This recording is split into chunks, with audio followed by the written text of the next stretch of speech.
Hey guys, and we're back. Today we're going to be talking with the Maryland Higher Education Commission, MHEC, about all the opportunities that we have going to college. So that's grants, funding. If you want to go to college, if you want to go to trade schools, is there money for you to go for free? And let me tell you, there is $130 million, and we're going to find out not only how you can get that, but how you can be successful in the future.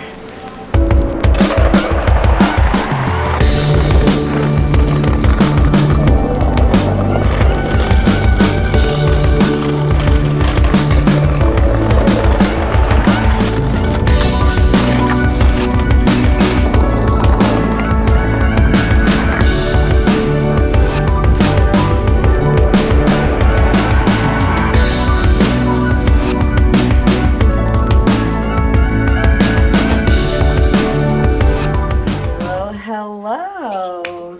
Thank you for coming in. Thank you for taking the time to just sit down and chat with me for a bit. I'm so excited to learn all of the opportunities that you all have. Who exactly do you work for? And tell me kind of like what you all actually do. I'm with the Maryland Higher Education Commission, Okay. and we're a state agency, and annually we have over $130 million available for students to attend Maryland College or university within the state just to further their education. Oh my gosh, you have over 130 million?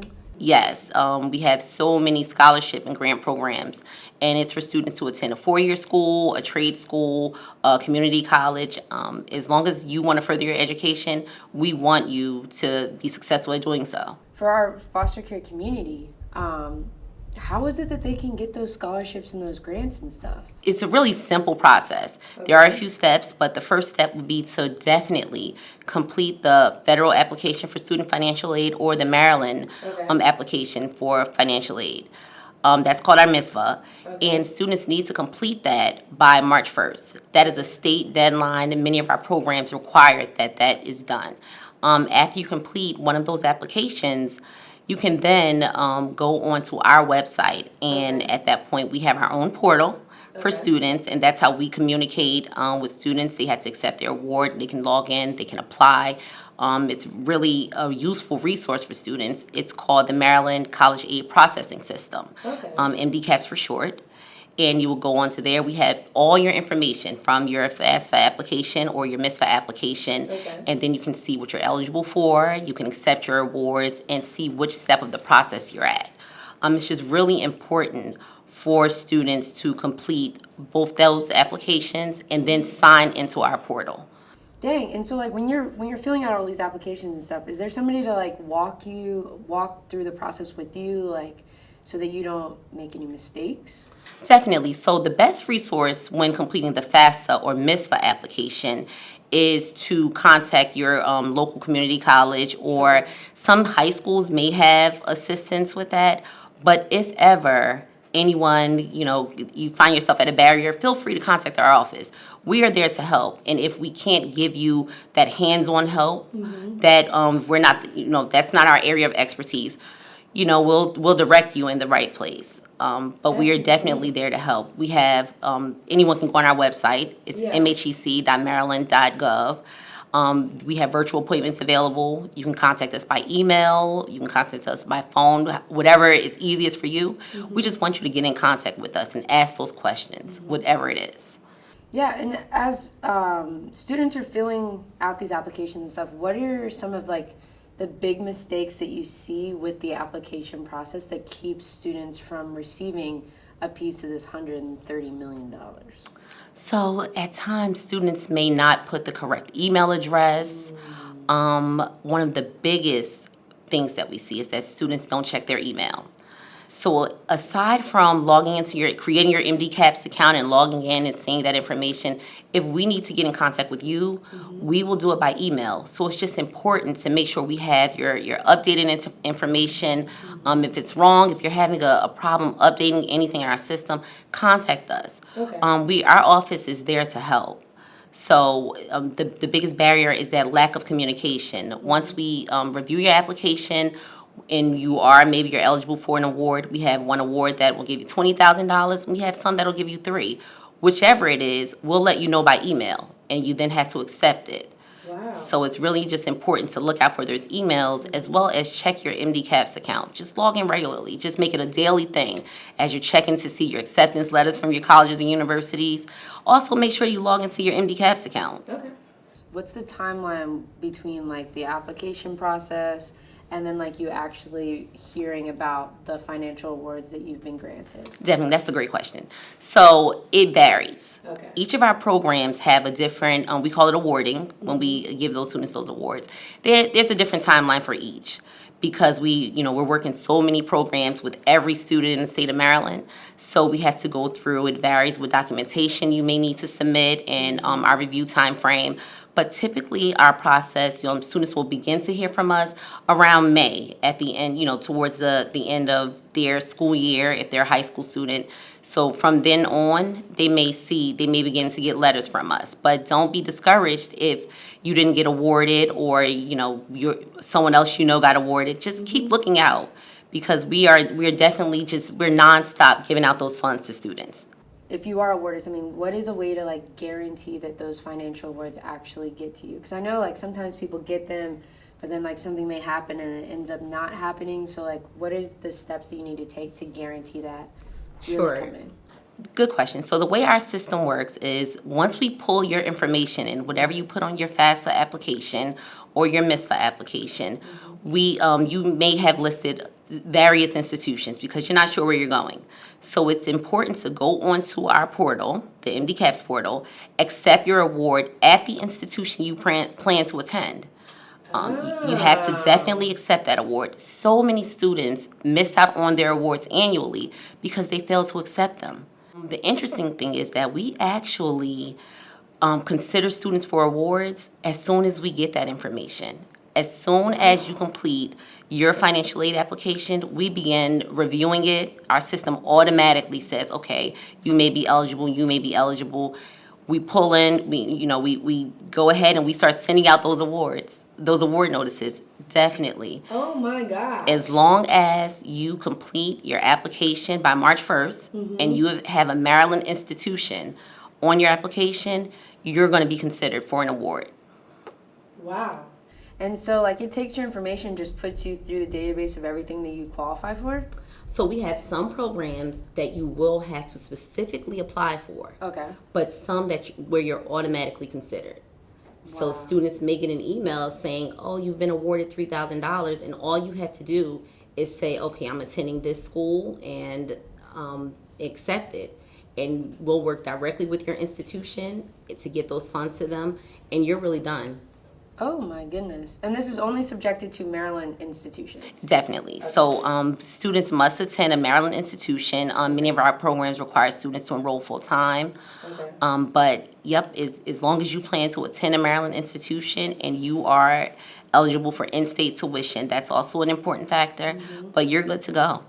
And do these funds, like, can go to anything college related, so like my housing, my books, my college tuition? So that varies depending on the program. We do have some programs, and I won't get into all of our specific programs, but we have some that are based off your cost of attendance, and your financial aid counselor at your institution can work with you more on that, on the cost of attendance, because that's going to vary depending on the institution.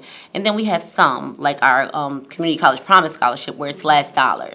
And that focuses on pretty much the tuition and fees.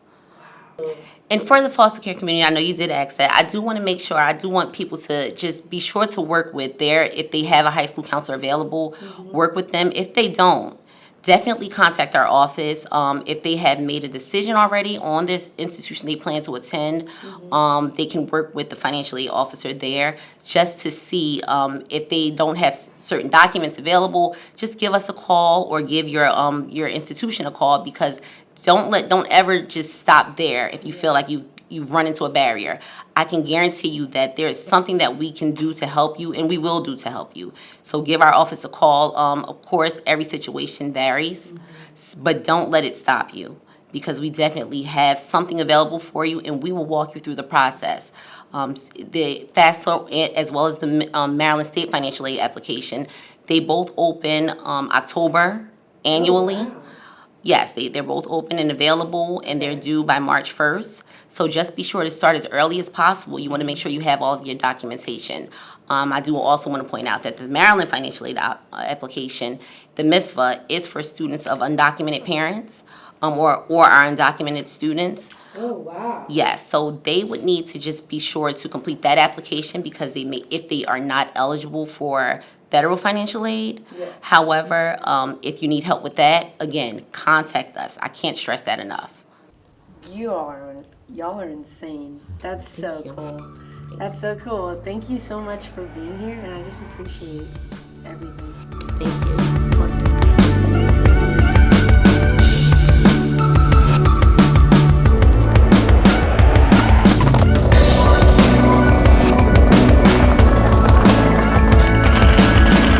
Oh my gosh, hello. Thank you so much for coming. I'm doing great, man. Let me set up real fast. Thank you for chatting with me. I'm super stoked to get into all this. I know we talked to Sharice White about kind of like money and grants and scholarships and all that, and I heard there was $130 million. How many scholarships and grants are you giving out or like doing all that stuff for? So we give about 130 million to over 457,000 students, 57,000 different. 157,000. Yes, on a yearly basis, ranging from need-based type grants to career service-based scholarships. Okay. So 27 different programs that we have right now, just across the board, trying to hit every student that we possibly can hit. So need-based grants are based off a student's or a student's family's income. But if a student's not eligible for the GA grant, the student can receive the EA grant, which is the Educational Assistance Grant. Educational Assistance Grant looks at students being Pell eligible. So if a student's Pell eligible, they can receive up to $3,000 each year to go towards school. From there, we have other types of grants, sometimes because there's requirements for students to complete the FAFSA, which I believe you talked with Ms. White about. But sometimes students miss that FAFSA deadline, right? Yeah. Those students can still get what we call a campus-based EAG grant. Where if they miss the deadline to complete the FAFSA, they can actually go to the institution and say, hey, are any funds available in this grant? The institution will look, because each institution gets a set amount of money, to see if they have money available and still give money to those students. Additionally, a lot of grants request or require a student to be full-time. Okay. Some students can't go full-time, so we have a part-time grant for students. Oh my gosh, there's so many. There are. What's the part-time grant? So the part-time grant, of course, any student going less than 12 credits could be eligible for the part-time grant based off eligibility. With all these grants and stuff, do I have to pay any of that money back? No, never. Not a dime. Grants are free money. The only time that you look at the aspect of something being given back is when you get into our career service-based type grants. What are those? So career service-based grants are really students that are looking to go into a special field or a field that Maryland has established of a field is need or a field in need. So for instance, let's take cybersecurity. Cybersecurity, a student that is focused on cybersecurity is in a degree program can receive that scholarship. What happens is the student will be required to then work in a field within cybersecurity in Maryland. And the student has a grace period of about 6 months to find a job within the cybersecurity field.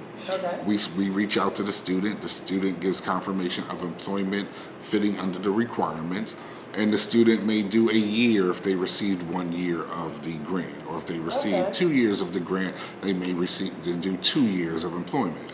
Once they do 2 years of employment, then that student moves on and works how they want to work. So we have a teaching fellowship, the same thing.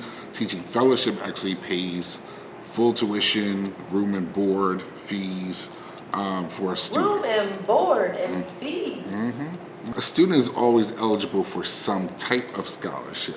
You know, even if they're not eligible for the need-based and the career-based, the other key, which Maryland is one of the few states that do it, is we have our legislative scholarships. Our legislative scholarships are each senator and delegate within the district. So you've got one senator for each district.